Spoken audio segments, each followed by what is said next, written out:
नमस्कार दोस्तों, आप सभी का स्वागत है हमारे चैनल पर। आशा करती हूँ कि आप सब ठीक और स्वस्थ होंगे। तो चलिए इसी के साथ बढ़ते हैं आज की मुख्य खबरों की ओर। दोस्तों, हमारा भारत कोरोना महामारी की वजह से कई महीनों से ठप पड़ा है। ऐसे में 1 सितंबर से देश में अनलॉक 4 लागू होने जा रहा है। कहा जा रहा है कि अनलॉक 4 की गाइडलाइंस में केंद्र सरकार सिर्फ प्रतिबंधित गतिविधियों की लिस्ट जारी करेगी। इस लिस्ट में जिन गतिविधियों को शामिल किया जाएगा उन्हें बाहर करने की अनुमति होगी। अगले अनलॉक 4 और उसके बाद दीपावली तक देश में किन किन गतिविधियों पर ये प्रतिबंध हटने की उम्मीद है, इसकी सटीक जानकारी आपको हम इस वीडियो में देने वाले हैं। बस उसके लिए आपको इस वीडियो के साथ अंत तक बने रहना होगा।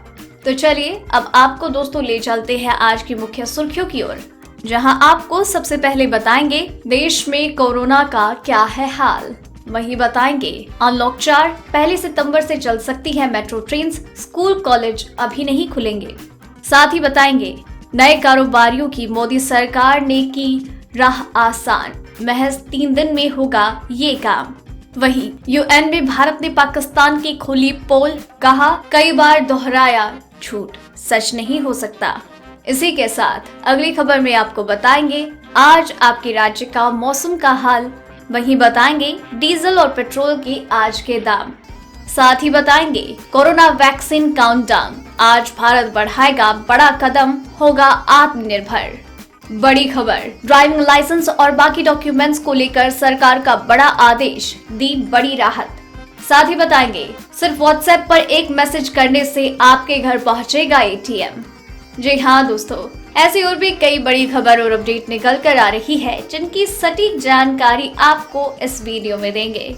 लेकिन उससे पहले आपसे एक छोटी सी रिक्वेस्ट है। मुझे इस वीडियो को बनाने में बहुत मेहनत लगती है, तो इस मेहनत के लिए वीडियो पर एक लाइक तो जरूर बनता है। और साथ ही में वीडियो के नीचे नजर आ रहे उस लाल सब्सक्राइब बटन को भी दबाइएगा और फिर जो पास ही में घंटी का एक बेल आइकन नजर आए उसे भी जरूर दबा दीजिएगा, ताकि आपको दिन भर की सारी बड़ी खबरों की जानकारियां लगातार मिलती रहे। तो चलिए बिना देरी करे जान लेते हैं एक एक करके सभी बड़ी खबरों के बारे में। इसी के साथ आइए आज की सबसे पहली बड़ी खबर को जानते हैं। भारत में कोरोना वायरस के मामले बढ़ने का सिलसिला जारी है। स्वास्थ्य मंत्रालय द्वारा मंगलवार सुबह जारी किए गए आंकड़ों के अनुसार देश में कोरोना संक्रमितों की संख्या 31,67,323 हो गई। पिछले 24 घंटों में सोमवार सुबह 8 बजे से लेकर मंगलवार सुबह 8 बजे तक कोरोना के 60,975 नए मामले सामने आए, जबकि 848 लोगों की जान गई। कुल मृतकों की संख्या 58,390 हो गई है। वहीं अब तक इस वायरस से 24,04,585 लोग ठीक हो चुके हैं। रिकवरी रेट बढ़ोतरी के साथ 75.91% हो गया है। राहत की बात तो ये है कि पिछले 24 घंटे में सर्वाधिक 66,550 कोविड-19 मरीज ठीक होकर घर लौट चुके हैं। इसी के साथ बढ़ते हैं अगली खबर की ओर। केंद्र सरकार अनलॉक 4 के तहत 1 सितंबर से मेट्रो ट्रेन सेवाओं को शुरू करने की अनुमति दे सकती है। हालांकि इस पर अंतिम फैसला राज्य अपने अपने यहाँ महामारी की स्थिति के हिसाब से लेंगे। इसके अलावा अभी निकट भविष्य में स्कूल कॉलेजेस के खुलने की कोई संभावना नहीं। अधिकारियों ने सोमवार को बताया कि सिनेमा घरों को भी फिलहाल नहीं खोला जाएगा। सरकार इस हफ्ते के अंत तक अनलॉक 4 के दिशा निर्देश जारी कर सकती है। अधिकारियों ने बताया कि अनलॉक 4 में अब तक बंद रखे गए बार को भी खोलने की तैयारी है। हालांकि बैठकर शराब पीने की अनुमति नहीं होगी, इन्हें टेक अवे प्रणाली से चलाने की छूट होगी। एक अधिकारी ने कहा कि स्कूल कॉलेज को तुरंत नहीं खोला जाएगा, लेकिन उच्च शिक्षण संस्थान जैसे विश्वविद्यालय, आईआईटी और आईआईएम को खोलने पर गंभीर चिंतन जारी है। इस पर फिलहाल कोई फैसला नहीं हुआ है। वहीं सिनेमा घरों को भी खोलना बड़ी चुनौती है, क्योंकि सोशल डिस्टेंसिंग का पालन कराना फिल्म निर्माताओं और थिएटर मालिकों के लिए महंगा पड़ सकता है, लिहाजा अभी इन्हें चालू नहीं किया जाएगा। वहीं दिल्ली में 1 सितंबर से ही मेट्रो के परिचालन की अनुमति दी जा सकती है। दिल्ली मेट्रो रेल निगम डीएमआरसी ने रविवार को एक बड़ा बयान जारी करते हुए कहा, जब भी सरकार निर्देश देगी वो परिचालन बहाल करने के लिए तैयार है। डीएमआरसी के कार्यकारी निदेशक अनुजा दयाल ने कहा कि कोविड-19 से निपटने के लिए जारी सभी दिशा निर्देशों को लागू किया जाएगा और यात्रियों की सुरक्षित यात्रा के लिए सभी कदम उठाए जाएंगे। दिवाली तक एयर ट्रैफिक भी पूरी तरह सामान्य होने की संभावना है।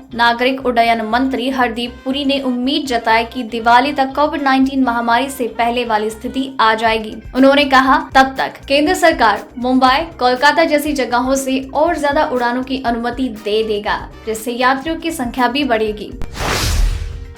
बड़ी खबर, केंद्र सरकार नया बिजनेस शुरू करने वालों की हर तरह से मदद कर रही है। मुद्रा लोन जैसी स्कीम से लोन लेकर लोग अपने सपनों को साकार कर सकते हैं। खुद का बिजनेस खड़ा करने के लिए अब महज 3 दिन के अंदर बिजनेस का जीएसटी नंबर मिल जाएगा, यानी सिर्फ 3 दिन में ही बिजनेस का रजिस्ट्रेशन हो जाएगा। सरकार का कहना है कि डिजिटल इंडिया के इस दौर में अगर कोई अपना कारोबार खड़ा करना चाहता है तो सरकार ऐसे लोगों की हर तरह से मदद के लिए तैयार है। 3 दिन में बिजनेस का जीएसटी रजिस्ट्रेशन भी उसी कड़ी में एक कदम है। इसके लिए केवल कारोबारियों को अपना आधार कार्ड देना होगा। वित्त मंत्रालय ने कहा कि नए बिजनेस को आधार के जरिए जीएसटी रजिस्ट्रेशन देने की शुरुआत कर दी गई है। जो कारोबारी अपना 12 अंकों का आधार नंबर देंगे, उनके कारोबार को सिर्फ 3 दिन में जीएसटी नंबर मिल जाएगा। लेकिन जो आवेदक साथ में आधार कार्ड नहीं देंगे, उन्हें फिजिकल वेरिफिकेशन के बाद ही जीएसटी नंबर मिलेगा। इसी के साथ बढ़ते हैं अगली खबर की ओर। भारत ने सोमवार को संयुक्त राष्ट्र यूएन में पाकिस्तान की कई चालबाजियों की पोल एक साथ खोल दी। भारत ने पाकिस्तान के उस बयान को गलत बताया जिसमें उसने कहा था कि उसके दूत मुनीर अकरम ने संयुक्त राष्ट्र सुरक्षा परिषद में तब बात रखी थी जब ये सत्र गैर सदस्यों के लिए खुला नहीं था। संयुक्त राष्ट्र में भारतीय मिशन ने इस पर सफाई देते हुए कहा, उन्होंने संयुक्त राष्ट्र में पाकिस्तानी मिशन द्वारा दिए गए बयान को देखा है। भारत ने अपने बयान में कहा, पाकिस्तान के कई बड़े झूठ सामने आए हैं। भारतीय मिशन ने कहा, कई बार दोहराया गया झूठ कभी सच नहीं हो सकता। भारत के खिलाफ सीमा पार से आतंकवाद का मुख्य कारक अब उल्टे आरोप लगा रहा है कि वो भारत द्वारा प्रायोजित आतंकवाद का शिकार है। वहीं आज यानी 25 अगस्त को भारत में कोरोना वायरस वैक्सीन की दूसरे फेज का ट्रायल शुरू होगा। इस वैक्सीन को डेवलप ब्रिटेन की ऑक्सफोर्ड यूनिवर्सिटी के वैज्ञानिकों ने किया है, लेकिन उत्पादन पुणे स्थित सीरम इंस्टीट्यूट में किया जा रहा है। पीटीआई के अनुसार सीरम इंस्टीट्यूट की ओर से ही दूसरे फेज का ट्रायल शुरू होगा। फेज 2 ट्रायल काफी अहम होता है क्योंकि फेज 2 ट्रायल के साथ ही बड़े पैमाने पर वैक्सीन के ट्रायल फेज 3 का रास्ता साफ होता है। भारत में तैयार ऑक्सफोर्ड यूनिवर्सिटी की वैक्सीन का नाम कोविशील्ड रखा गया है। पुणे के भारतीय विद्यापीठ मेडिकल कॉलेज एंड हॉस्पिटल में दूसरे राउंड का ट्रायल शुरू होगा। दूसरे फेज के ट्रायल के दौरान स्वस्थ वॉलंटियर्स को कोविशील्ड वैक्सीन की खुराक दी जाएगी। दोस्तों, वीडियो में अभी और भी कई महत्वपूर्ण खबरें बाकी हैं, इसीलिए इस वीडियो के साथ बनी रहिए। तो चलिए बढ़ते हैं अब अगली खबर की ओर।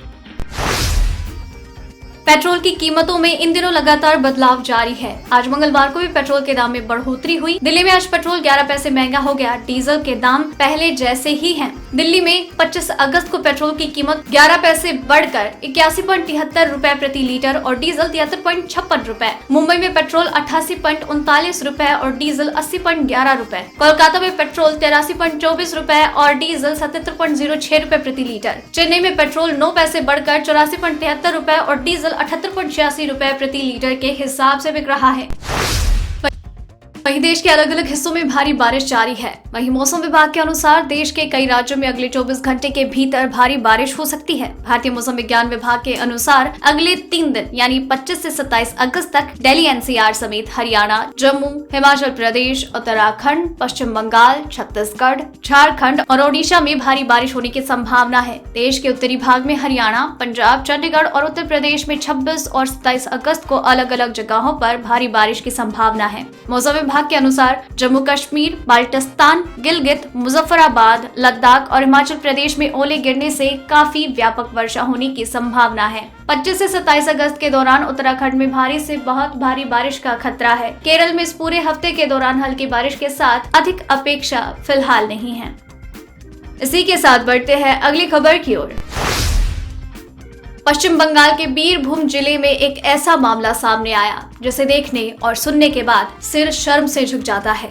बीरभूम की एक महिला के साथ कुछ दबंगों ने पहले तो गैंग रेप किया, महिला घटना के बाद किसी तरह अपने गांव पहुंची तो कंगारू अदालत ने महिला और उसके प्रेमी पर ही 60,000 रुपए का जुर्माना लगा दिया। हालांकि मामले की जानकारी मिलने के बाद पुलिस ने गैंगरेप के सभी 5 आरोपियों को गिरफ्तार किया। जानकारी के अनुसार 18 अगस्त को एक आदिवासी विधवा महिला अपने प्रेमी के साथ बाइक से अपने घर मोहम्मद बाजार लौट रही थी। इसी दौरान गांव के बाहर कुछ दबंगों ने उनकी बाइक को रोक लिया और एक कमरे में कैद करके अगले दिन पास के जंगल में ले जाकर महिला के साथ 5 लोगों ने कथित रूप से गैंगरेप किया। महिला ने बताया कि किसी तरह जब वो अपने गांव पहुंची तो उसे गांव में लगाई गई कंगारू अदालत में पेश किया गया और उस पर 60,000 रुपए का जुर्माना लगाया गया। अधिकारी ने कहा, कथित कंगारू अदालत की जांच शुरू कर दी गई है।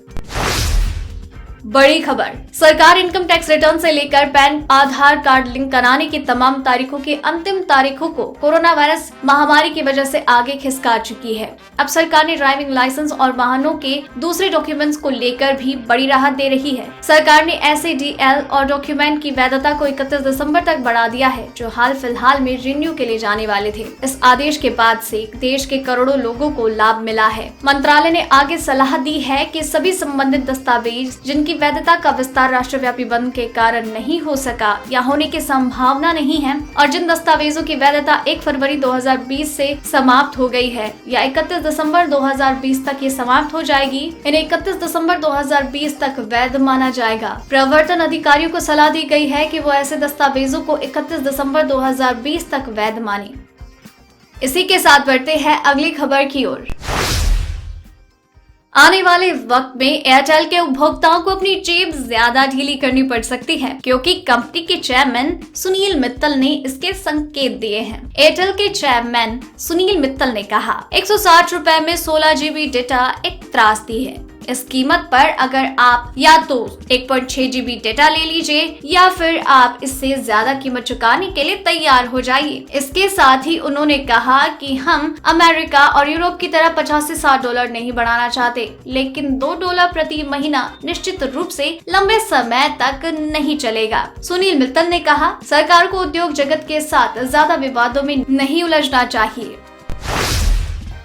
वहीं अब आपको पैसे लेने के लिए ATM मशीन पर नहीं जाना होगा, बल्कि ATM मशीन खुद चलकर आपके पास आपके घर आएगी। देश के सबसे बड़ी bank state bank of India ने अपने ग्राहकों के लिए एक नई सेवा की शुरुआत कर दी है। अब SBI मोबाइल ATM के जरिए घरों तक कैश पहुंचाएगी। इसके लिए आपको सिर्फ एक WhatsApp मैसेज करना होगा, जिससे आप ATM मशीन को अपने घर बुला सकते हैं। SBI ने अपनी मांग पर ATM आपके द्वार पर सेवा की शुरुआत की है। SBI ने अपने मोबाइल ATM मशीनों को घर घर ले जाने का फैसला किया। SBI के अनुसार ग्राहकों को एक WhatsApp मैसेज करना होगा, इसके बाद ATM मशीन उनके घर तक पहुंच जाएगी। इसके अलावा ग्राहक मोबाइल ATM को घर बुलाने के लिए बैंक को फोन भी कर सकते हैं।